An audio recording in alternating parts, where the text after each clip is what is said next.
11. Las migraciones. Le preguntamos dónde estaba su marido. Está en América. ¿Y qué hace allí? Ha conseguido un trabajo de zar. Pero, ¿cómo puede un judío ser zar? Todo es posible en América, contestó. Cholem Alechem, C. 1900, 136. Me dijeron que los irlandeses están empezando a desplazar a los negros del servicio doméstico, en todas partes. Aquí es universal, es difícil encontrar, en ningún sitio, un criado que no sea irlandés. H. Clough Thomas Carlyle, Boston, 1853-137. Y a mediados del siglo XIX se sitúa el comienzo de las mayores migraciones humanas de la historia. Sus detalles exactos son difíciles de calibrar, pues las estadísticas oficiales, allí donde las hubo, no registraron todos los movimientos de hombres y mujeres en el interior de cada país o incluso entre estados, el éxodo rural hacia las ciudades, la migración entre regiones y de ciudad a ciudad, la travesía de los océanos y la penetración en las zonas fronterizas, el flujo de individuos que se trasladaban de acá para allá, de un modo aún más difícil de explicar. A pesar de ello, podemos documentar, aproximadamente, una de las modalidades más dramáticas de esta migración. Entre 1846 y 1875, bastante más de 9 millones de individuos abandonaron Europa, la mayoría de ellos en dirección a Estados Unidos, 138. Lo que equivalía a más de 4 veces la población londinense en 1851. En el medio siglo anterior puede que la cifra no rebasase, en total, el 1,5 millones.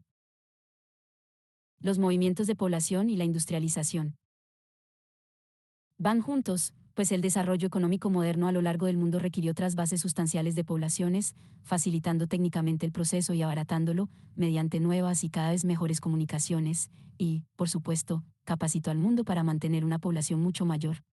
La movilidad de las masas del periodo que estudiamos no fue inesperado, ni le faltaron otros precedentes más modernos. Era ya predecible en realidad, en las décadas de 1830 a 1840. Además, lo que antes había sido un vivaz arroyo en continuo crecimiento, pareció, de repente, convertirse en un torrente. Antes de 1845, solo en un año, llegaron a Estados Unidos más de 100,000 pasajeros extranjeros. Pero entre 1846 y 1850 abandonó Europa un promedio anual de más de 1/4 millón de personas, en los siguientes 5 años lo hizo un promedio anual de casi 350,000, solo en 1845 llegaron a Estados Unidos más de 428,000 emigrantes. Y, aunque el número fluctuaba, según las condiciones económicas de los países de origen y los receptores, la migración continuó a una escala mayor que nunca. Sin embargo, aunque esta migración parezca enorme, aún es modesta si se la compara con magnitudes posteriores. Así, en la década de 1880 emigraron anualmente un promedio de unos 700,000 europeos, y después de 1900, entre unos 0,000 y unos 400,000 al año. De esta forma, entre 1900 y 1910 emigraron a Estados Unidos un número de personas considerablemente más elevado que el resultante a lo largo de todo el periodo que se estudia en el presente libro. La más obvia limitación a la migración era de carácter geográfico. Dejando a un lado los últimos restos de la trata de esclavos africana, ya ilegal y sofocada con bastante eficacia por la Armada inglesa, el grueso de la migración internacional estaba formado por europeos, o más exactamente, en este periodo, por europeos occidentales y alemanes. Es cierto que los chinos se hallaban ya en movimiento hacia las tierras fronterizas del norte y del centro del imperio, allende las regiones originarias del pueblo Han, y desde las regiones costeras del sur hacia las penínsulas e islas del sureste asiático, pero no podemos especificar su número, aunque probablemente fue poco importante. En 1871 había, quizá, unos 120,000 chinos en los establecimientos del estrecho, Malaca, 139. Después de 1852 los indios comenzaron a emigrar en cantidades moderadas hacia la vecina Birmania. El vacío provocado por la prohibición de la trata de esclavos fue cubierto, en cierta medida, por el transporte de trabajadores, asalariados, principalmente desde la India y China, donde las condiciones de vida no eran mucho mejores. Entre 1853 y 1874 llegaron a Cuba 125,000 chinos, 140. Surgirían ahora las diásporas indias de Guayana y Trinidad, de las islas del Océano Índico y del Pacífico, y de las colonias chinas de menos entidad de Cuba, Perú y las posesiones británicas del Caribe. Cierto número de chinos emprendedores habían sido atraídos, véase el capítulo 3, por las nuevas regiones de la costa norteamericana del Pacífico. Estos emigrantes darían pie a los periodistas locales para la invención de chistes sobre lavanderos y cocineros, pues fueron los inventores de los restaurantes chinos de San Francisco durante la fiebre del oro, 70 asterisco, y a los demagogos locales les proporcionarían consignas racistas para los tiempos difíciles. Las marinas mercantes, en rápido crecimiento, estaban ya en su mayor parte tripuladas por marineros. Las CARES, marineros indios, que dejaban pequeñas comunidades de color en los principales puertos internacionales. El reclutamiento de tropas coloniales, principalmente por parte de los franceses, que esperaban así neutralizar la superioridad demográfica alemana, un tema muy discutido en la década de 1860, llevó, por primera vez, alguno de estos individuos a tierras europeas, 71 asterisco. Incluso entre la masa europea la migración intercontinental estuvo limitada a ciudadanos de un corto número de países, mayoritariamente a los británicos, irlandeses y alemanes, y a partir de la década de 1860, a los noruegos y suecos. Los daneses no emigraron con la misma intensidad, cuyo escaso número encubrió la relativamente enorme magnitud de su sangría demográfica.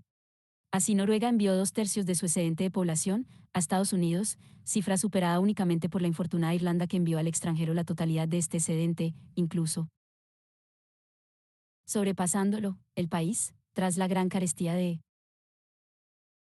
1846 a 1847, perdió población cada año.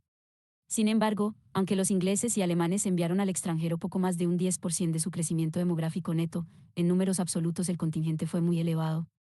Entre 1851 y 1881 5.300.000 individuos abandonaron las Islas Británicas, de los cuales 3,5 millones fueron a Estados Unidos, 1.000.000 a Australia, 500.000 a Canadá, constituyendo, con mucho, el mayor grupo de migrantes transoceánicos del mundo. A los italianos del sur y a los sicilianos, que inundarían las grandes ciudades americanas, les fue difícil abandonar sus miserables aldeas natales. Los europeos del este, católicos u ortodoxos, siguieron siendo muy sedentarios, solo los judíos comenzaron a establecerse, individual o colectivamente, en las ciudades de provincias de las que hasta entonces habían sido excluidos y de estas pasaron a ciudades mayores, 72 asterisco. Antes de 1880, los campesinos rusos apenas emigraban a los grandes espacios abiertos de Siberia, aunque lo hicieron en gran número a las estepas de la Rusia europea, estableciéndose allí, de manera más o menos completa, hacia la década de 1880. Los polacos no empezaron a poblar las minas del Ruhr hasta después de 1890, en tanto que los checos se trasladaban hacia el sur, hacia Viena. El periodo álgido de la emigración eslava, judía e italiana al continente americano comenzó en la década de 1880. De una manera general, las islas británicas, Alemania y Escandinavia proporcionaron el grueso de los emigrantes internacionales, si exceptuamos minorías especialmente andariegas como los gallegos y los vascos, omnipresentes en el mundo hispánico. Como la mayoría de los europeos eran de origen rural, también lo eran la mayoría de los emigrantes. El siglo XIX fue como un gigantesco mecanismo para los campesinos desarraigados. La mayoría de ellos iban a las ciudades o, por lo menos, escapaban a las actividades rurales tradicionales para encontrar el mejor modo de vida posible en un nuevo mundo extraño y temible, pero, al menos, ilimitadamente esperanzador, donde se decía que las calles estaban pavimentadas con oro, aunque los emigrantes rara vez recogían algo más que unos centavos. No es exactamente cierto que la corriente de migración y la urbanización fuesen una misma cosa. Algunos grupos de emigrantes, especialmente alemanes y escandinavos que llegaron a la zona de los Grandes Lagos en Estados Unidos, o los primeros colonos escoceses del Canadá, cambiaron un ambiente agrícola pobre por otro mejor. En 1880 solo el 10% de los inmigrantes extranjeros de Estados Unidos se dedicaban a la agricultura, y en su mayoría no como granjeros, posiblemente, como denunciaba un observador, esto se debía a que se requería un gran capital para comprar y equipar una granja, 142, ya que solo sus aperos de labranza costaban unos $900. A principios de la década de 1870. Sin embargo, aunque no debe olvidarse la redistribución de los campesinos por toda la superficie de la tierra, esto es menos sorprendente que el abandono de la agricultura. La migración y la urbanización son fenómenos paralelos y en la segunda mitad del siglo XIX los países más directamente afectados por ellas, Estados Unidos, Australia y Argentina, tuvieron una tasa de concentración urbana únicamente superada por Gran Bretaña y por las zonas industriales de Alemania.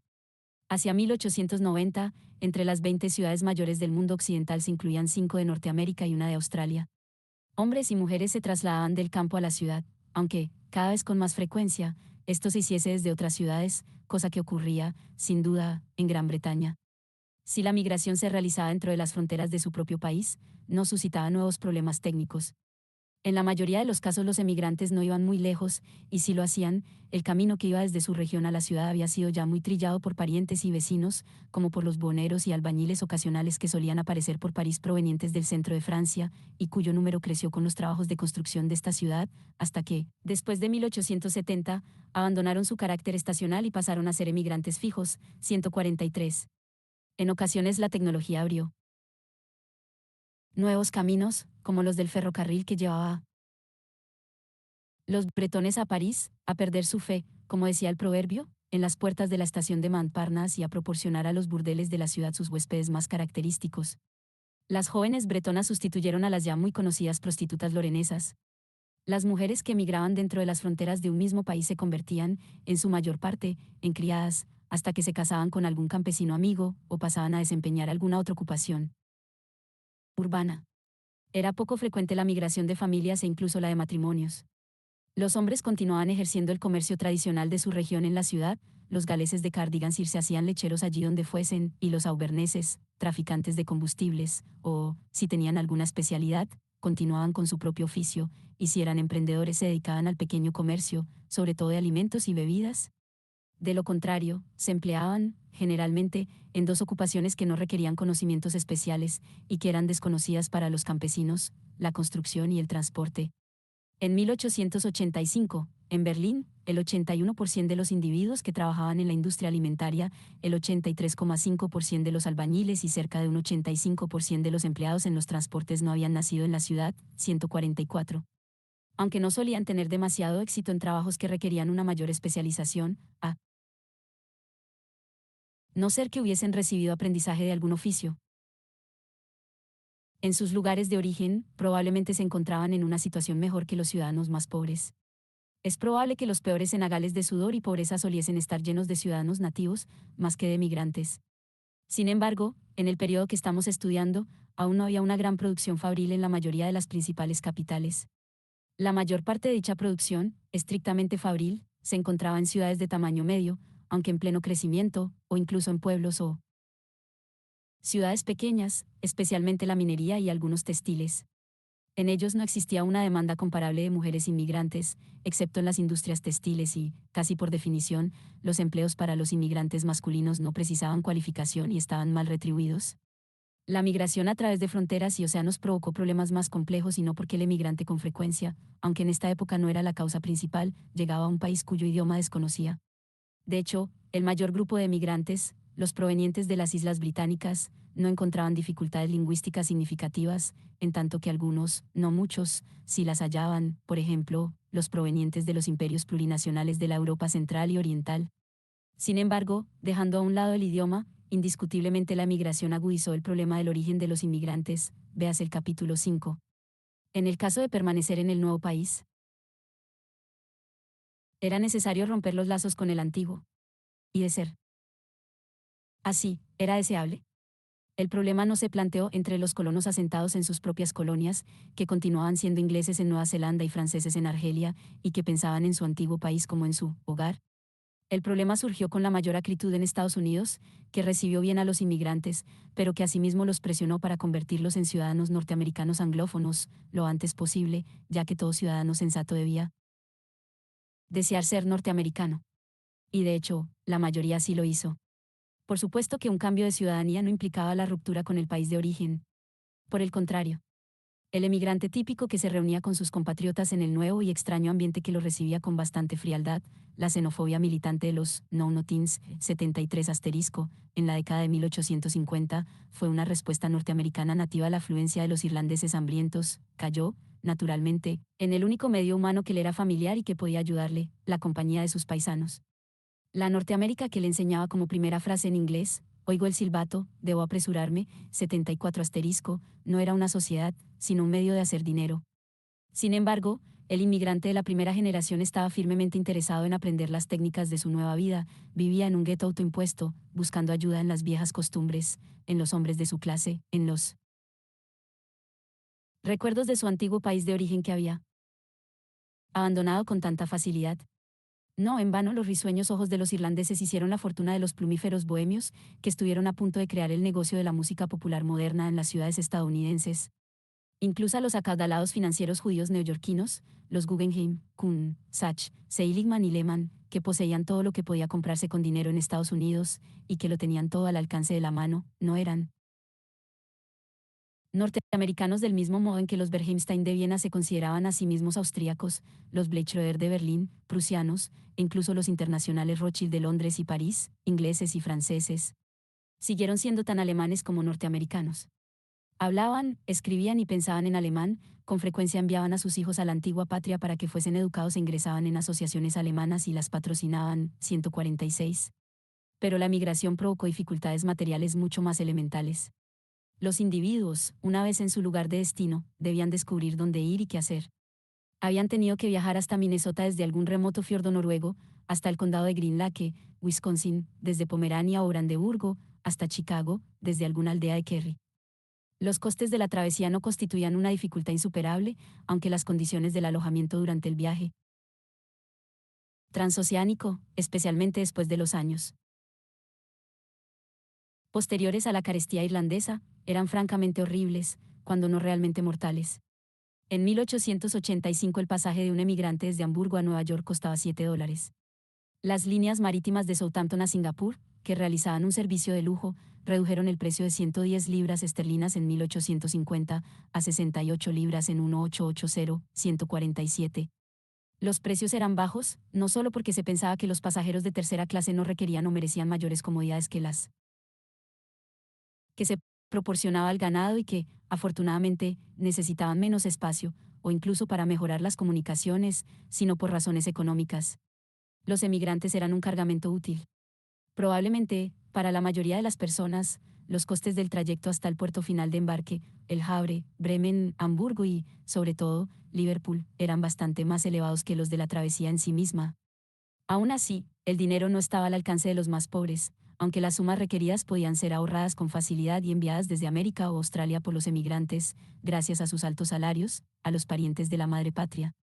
De hecho, dichos pagos formaban parte de la vasta suma que se contabilizaba en los envíos desde el extranjero, ya que los emigrantes, desacostumbrados a los elevados gastos de sus nuevos países, fueron muy ahorradores. Solo los irlandeses enviaron a su país entre unos 0,00000 y unos 700,000 libras esterlinas anuales, en los primeros años de la década de 1850-148. Sin embargo, donde no existía la ayuda de los parientes, había gran número de intermediarios que llevaban a cabo este servicio por intereses económicos. Allí donde se da una gran demanda de fuerza de trabajo, o de tierra, 75 asterisco, por un lado, y donde hay una población que ignora las condiciones existentes en el país receptor, por el otro, y además existe una gran distancia entre ambos, el apoderado o contratista prospera.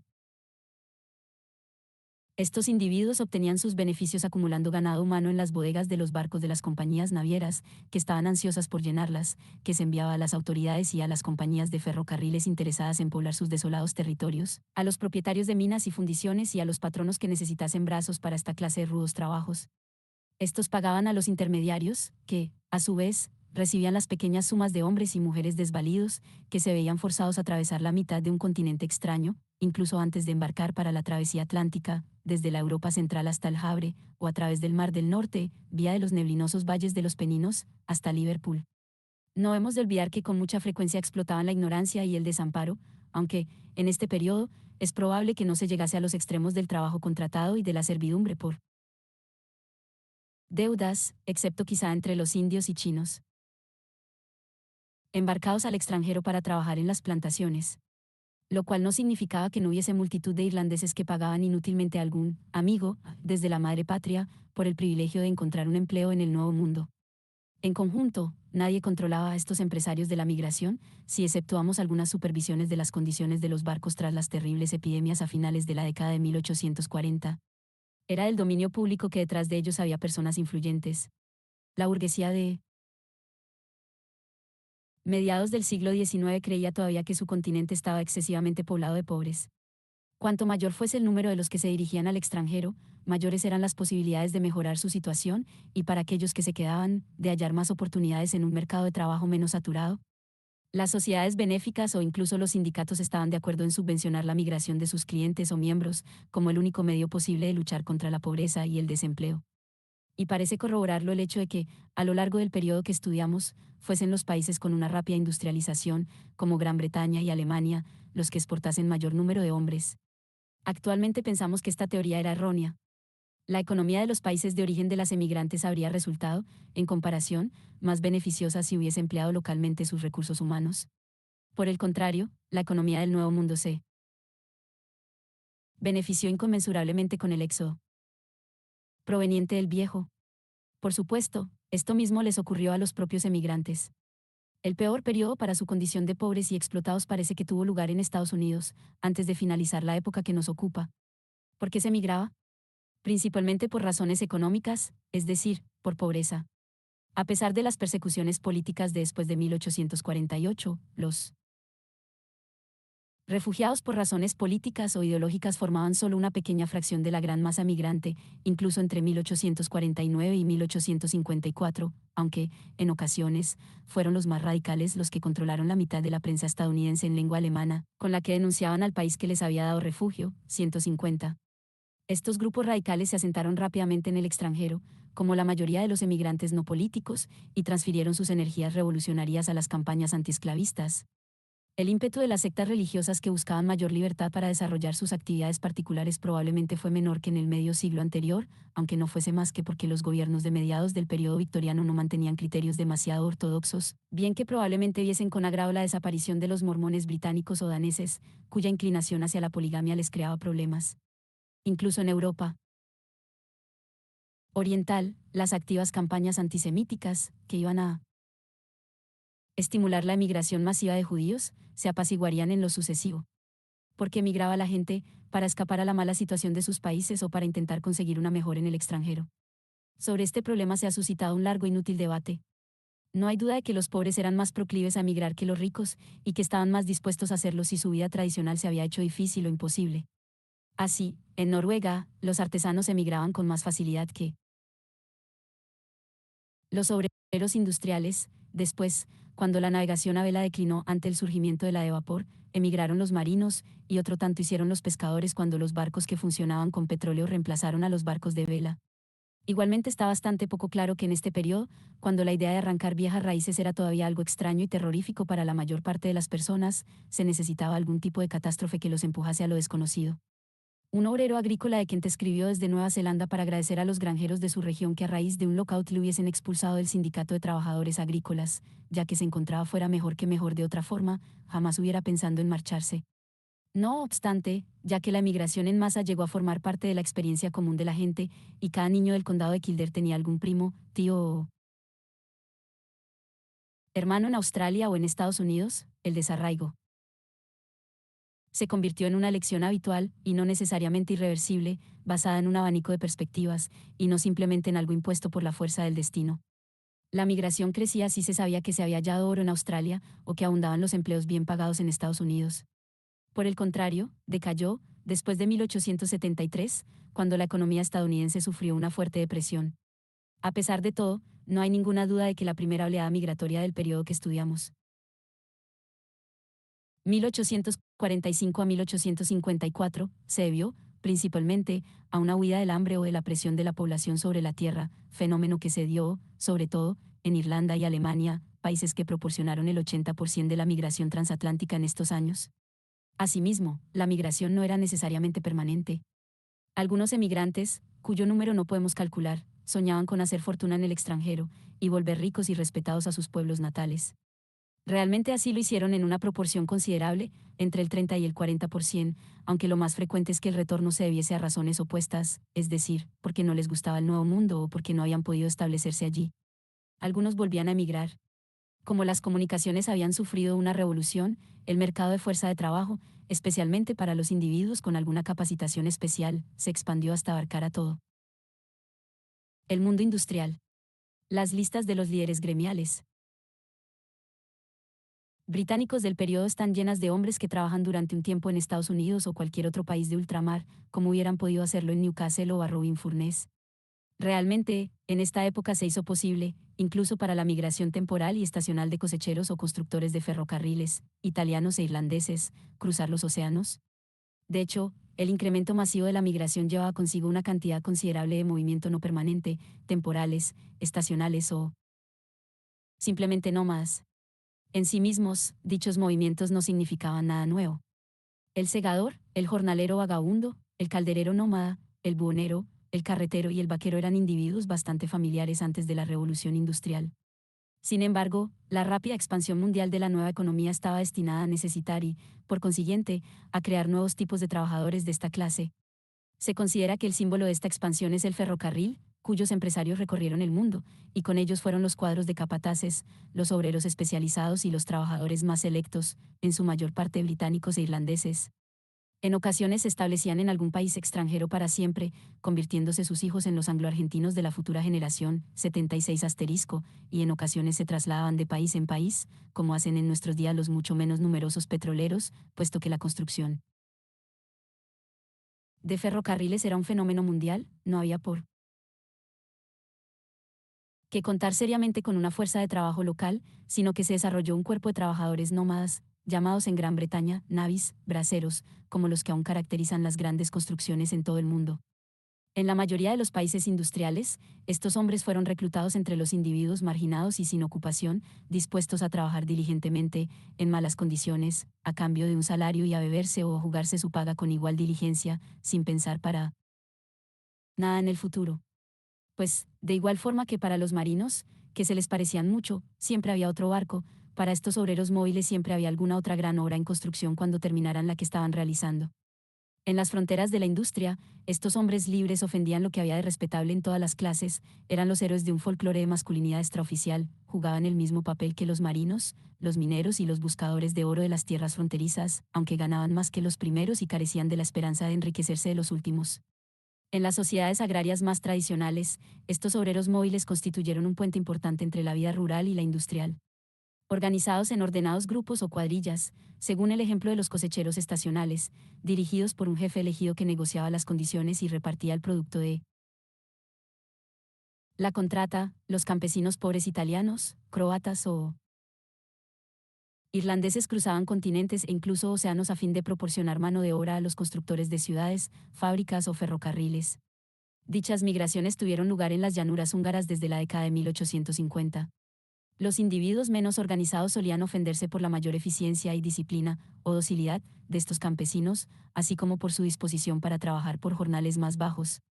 Sin embargo, esto no es suficiente para atraer la atención hacia el crecimiento de lo que Marx llamó la caballería ligera del capitalismo, sin observar, al mismo tiempo, una distinción significativa en el seno de los países desarrollados, o con más precisión, entre el viejo y el nuevo mundo. La expansión económica originó, en todas partes, una frontera. En cierto sentido, una comunidad minera como Gelsenkirchen, en Alemania, que pasó de 3.500 habitantes a casi 90.000 en apenas media generación, 1858 a 1895, era un nuevo mundo, comparable a los centros industriales de Buenos Aires o Pensilvania. Pero, en conjunto, en el viejo mundo la necesidad de población móvil fue cubierta con la creación de una población flotante no permanente y relativamente modesta, excepto en los grandes puertos y, por decirlo así, en los centros tradicionales de población industriosa y holgazana, como las grandes ciudades. Quizá esto se debiese a que sus miembros disponían de algún tipo de comunidad perteneciente a una sociedad estructurada, o al menos podían echar raíces con rapidez en dichos grupos de individuos sinceramente libres y móviles, hicieron sentir su presencia como grupo, o al menos fueron más visibles, en aquellas regiones menos pobladas, en las fronteras de las colonias ultramarinas o más allá de las mismas, allí donde se necesitaban grupos de obreros capacitados. El viejo mundo estaba lleno de pastores y conductores de ganado, pero ninguno de ellos atrajo tanto la atención como los cowboys norteamericanos del periodo que estudiamos, aunque sus equivalentes australianos, los ovejeros itinerantes y otros obreros rurales de la región, también originaron un fuerte mito local. 2. La forma de viajar típica del pobre fue la migración. Para la clase media y los ricos fue cada vez en mayor medida el turismo, producto principalmente del ferrocarril, el barco de vapor y el nuevo alcance y velocidad de las comunicaciones postales, en la medida en que una invención del periodo que estudiamos, la tarjeta postal, sigue siendo una parte esencial del mismo. El correo fue sistematizado internacionalmente gracias al establecimiento de la Unión Postal Internacional, en 1869. Los pobres de las ciudades viajaban por necesidad, pero rara vez por placer, excepto a pie. Las autobiografías de los artesanos victorianos que progresaban por su propio esfuerzo están llenas de titánicos paseos por el campo, y por cortos periodos. Los pobres del campo tampoco viajaban por placer, pero combinaban la diversión con los negocios, en mercados y ferias. La aristocracia viajaba mucho con fines no utilitarios, pero en forma que nada tenía que ver con el turismo moderno. Las familias no- nobles, en determinadas épocas, iban y venían de su casa en la ciudad a su residencia en el campo, con un séquito de sirvientes y equipajes, semejante a un pequeño ejército. Por cierto, el padre del príncipe Kropotkin dictaba a su esposa y sirvientes verdaderas órdenes de marcha, al estilo militar. También podían establecerse, por algún tiempo, en algún centro apropiado para la vida social, como aquella familia latinoamericana que, como recoge la Guide de París de 1867, llegó con 18 furgones de equipaje. El tradicional Gran Tour de los jóvenes nobles aún no tenía en común con el turismo de la era capitalista el Gran Hotel, en parte ello se debía a que esta institución no se había desarrollado aún, en sus primeros momentos lo hizo en conexión con el ferrocarril, y en parte a que los nobles apenas se dignaban detenerse en las posadas. El capitalismo industrial dio origen a dos modalidades del viaje de placer, el turismo y las vacaciones de verano para la burguesía, y las excursiones motorizadas para las masas, en países como Gran Bretaña. Ambas formas fueron el resultado directo de la aplicación del vapor al transporte, ya que, por primera vez en la historia, hizo factibles los viajes regulares y seguros para gran número de personas y equipajes, por cualquier clase de terreno y por mar. A diferencia de las diligencias, que podían ser asaltadas con facilidad por bandidos en las regiones más apartadas, los ferrocarriles fueron inmunes desde el principio, excepto en el oeste norteamericano, incluso en zonas notoriamente peligrosas como España y los Balcanes. Las excursiones populares, si exceptuamos las realizadas en vehículos de vapor, fueron fruto de la década de 1850, o para ser más precisos, de la Gran Exposición de 1851, que atrajo a Londres un gran número de visitantes a contemplar sus maravillas. Este movimiento estuvo estimulado por los ferrocarriles con precios protegidos y organizada por los miembros de innumerables sociedades, grupúsculos y comunidades locales. El mismo Thomas Cook, cuyo nombre se convertiría en el apodo del turismo organizado en los siguientes 25 años, había iniciado su carrera organizando este tipo de giras y, en 1851, las había transformado ya en un gran negocio. Cada una de las numerosas exposiciones internacionales, véase el capítulo 2, atrajeron un ejército de visitantes, y la reconstrucción de las capitales animó a los provincianos a comprobar sus monumentos. No es necesario añadir mucho más sobre el turismo de masas en este periodo, este continuó basándose en cada tus viajes, con frecuencia bastante agitados si se los compara con los actuales, que trajeron consigo una floreciente industria menor, la de los souvenirs. Por regla general, los ferrocarriles, al menos en Gran Bretaña, se tomaron muy poco interés por la tercera clase, aunque el gobierno los obligó a establecerla, al menos en una mínima escala en los trenes. Solo a partir de 1872 comenzaron las grandes multitudes a proporcionar a los trenes británicos al menos el 50% de sus ingresos. Realmente, al aumentar el tráfico regular en tercera clase, perdieron importancia los viajes en trenes especiales. Sin embargo, la clase media viajaba de manera más seria. Probablemente en términos cuantitativos los viajes más importantes de esta clase fuesen las vacaciones familiares del verano o, para los ricos y sobrealimentados, la cura anual en algún balneario. El tercer cuarto del siglo XIX presenció un notable desarrollo de tales lugares, en las costas británicas y en las montañas del continente europeo. Aunque Biarritz ya estaba muy de moda en la década de 1860, gracias a la protección de Napoleón III, y los pintores impresionistas mostraban un visible interés por las playas normandas, la burguesía continental no estaba todavía hecha al agua salada y a la luz solar.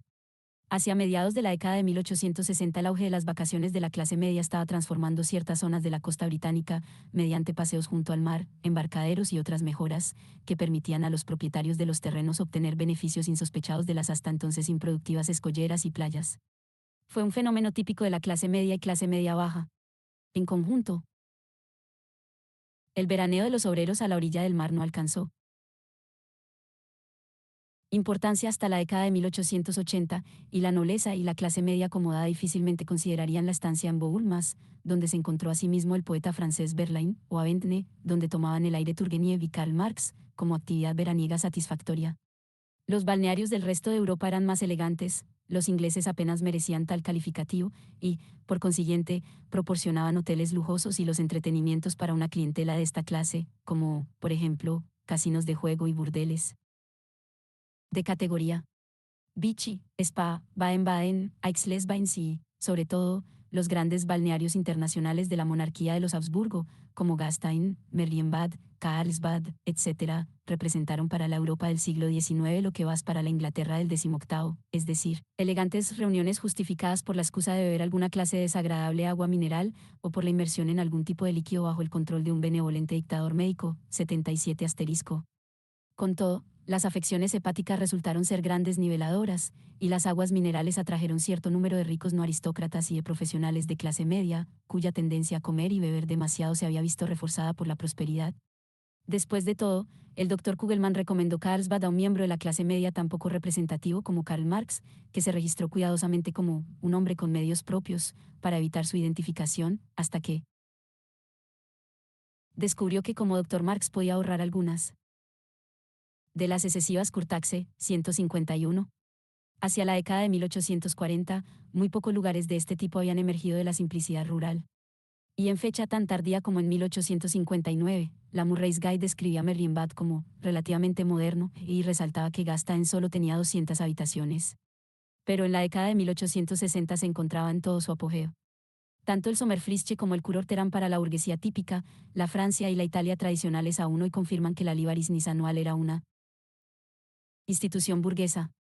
Para los individuos delicados de salud, lo más indicado era la luz del sol suave, es decir, los inviernos en el Mediterráneo. La Costa Azul había sido descubierta por Lord Brougham, el político radical cuya estatua aún preside Cannes y, aunque la nobleza y la alta burguesía rusa se convirtieron en sus clientes más lucrativos, el nombre de Promenade des Anglais del Paseo de Niza todavía indica quién abrió esta nueva frontera de ocio acaudalado. Montecarlo edificó su Hotel de París en 1866. Tras la apertura del Canal de Suez y, especialmente, tras la construcción del ferrocarril junto al Nilo, Egipto se convirtió en el lugar preferido para aquellos a los que su salud prohibía los húmedos otoños e inviernos del norte, todo ello combinado con las ventajas del clima, el exotismo, los monumentos de las culturas antiguas y la dominación europea, que aún no se había establecido formalmente. El infatigable Baedeker publicó su primera guía sobre este país en 1877. Ir al Mediterráneo en verano, a no ser en busca de arte y arquitectura, se consideró una locura hasta bien entrado el siglo XX, que es la era del nuevo culto al sol y a las pieles bronceadas. Solo algunos pocos lugares, como la bahía de Nápoles y Capri, ya consagrados gracias a la protección de la emperatriz rusa, eran considerados tolerables en la estación cálida. La modestia de los precios locales, en la década de 1870, indica que el turismo se hallaba en una etapa primitiva. Por supuesto, los norteamericanos ricos, sanos o enfermos, o mejor dicho, sus esposas e hijas, dirigían sus pasos a los centros de la cultura europea, aunque a finales del periodo los millonarios ya habían comenzado a establecer sus normas para las residencias veraniegas en Xanadu hechas de encargo, a lo largo de las ásperas costas de Nueva Inglaterra. Los ricos, en los países cálidos, se dirigieron hacia las montañas. Sin embargo, debemos comenzar a distinguir dos tipos de vacaciones: la estancia prolongada, en invierno o verano, y el tour, que llegó a ser increíblemente práctico y rápido. Como siempre, el principal atractivo lo constituían los paisajes románticos y los monumentos antiguos, pero hacia 1860 los británicos, pioneros como siempre, exportaban su pasión por el ejercicio físico a las montañas suizas, donde más tarde instituyeron el esquí como deporte invernal. El Club Alpino se fundó en 1858 y Edward Wimpe escaló el Matterhorn en 1865. Por razones no demasiado claras, estas deportivas actividades, rodeadas de inspiradores paisajes, atraían especialmente a los intelectuales y profesionales anglosajones de inclinaciones liberales. Quizá tenga algo que ver con ello la estrecha compañía de fuertes y apuestos guías nativos, por lo que el montañismo implicó largos paseos campestres como actividad característica de los académicos de Cambridge, de los altos funcionarios, maestros, filósofos y economistas, para asombro de los intelectuales latinos y, en menor medida, de los germanos. Por lo que respecta a los viajeros menos activos, veían guiados sus pasos por Thomas Cook y las voluminosas guías del periodo, siendo eclipsadas las primeras Murray's Guides por aquellas Biblias del turista que eran las Baedekers alemanas, ahora publicadas en varias lenguas. Estos tours no eran baratos. A principios de la década de 1870 un recorrido de 6 semanas, para 2 personas, partiendo de Londres, y pasando por Bélgica, el Valle del Rin, Suiza y Francia, itinerario que quizás siga siendo el más común turísticamente hablando, costaba unas 85 libras o, aproximadamente, el 20% de los ingresos de un hombre que ganase 8 libras a la semana, una suma suficiente para mantener respetablemente al servicio doméstico, 152. Dicha suma podía cubrir más de los 3/4 del ingreso anual de un obrero especializado británico. Es evidente que el turista en el que pensaban las compañías de ferrocarriles, los hoteles y las guías, pertenecía a la clase media acomodada. Eran los hombres y mujeres que, sin duda, se lamentaban de que en Niza el costo de las casas desamuebladas se había incrementado, entre 1858 y 1876, de 64 libras a 100 libras por año, y que las sirvientas habían subido de 8 a 10 libras a unas 24 a 30 libras al año, suma verdaderamente vergonzosa. 153. Pero estas eran también las personas que, con toda seguridad, podían pagar dichos precios. Así pues, podemos afirmar que el mundo de la década de 1870 estaba absolutamente dominado por la emigración, los viajes y la corriente demográfica. Es fácil olvidar que la mayoría de los habitantes de la Tierra seguían viviendo y muriendo donde habían nacido, o más concretamente, que sus movimientos no eran mayores, ni diferentes de lo que habían sido antes de la Revolución Industrial. Realmente, eran más los que no salían de su lugar de origen, como los franceses, el 88% de los cuales vivía en el departamento donde había nacido, en el departamento de Lot, el 97% vivía en la parroquia natal, que los que salían y emigraban, 154. Y, sin embargo, las personas fueron liberándose, gradualmente, de sus amarras, llegaron a vivir y ver cosas que sus padres jamás habían visto ni hecho y que incluso ellos difícilmente habrían imaginado. A finales del periodo que estudiamos, los emigrantes formaban una mayoría importante, no solo en países como Australia y en ciudades como Nueva York y Chicago, sino en Estocolmo, Cristianía, la actual Oslo, Budapest, Berlín y Roma, entre el 55 y el 60%, en París y en Viena, aproximadamente el 65%, 155. Las ciudades y las nuevas zonas industriales fueron, de una forma general, los polos de atracción de los emigrantes. ¿Qué clase de vida les esperaba? 12. Ciudad, industria y clase.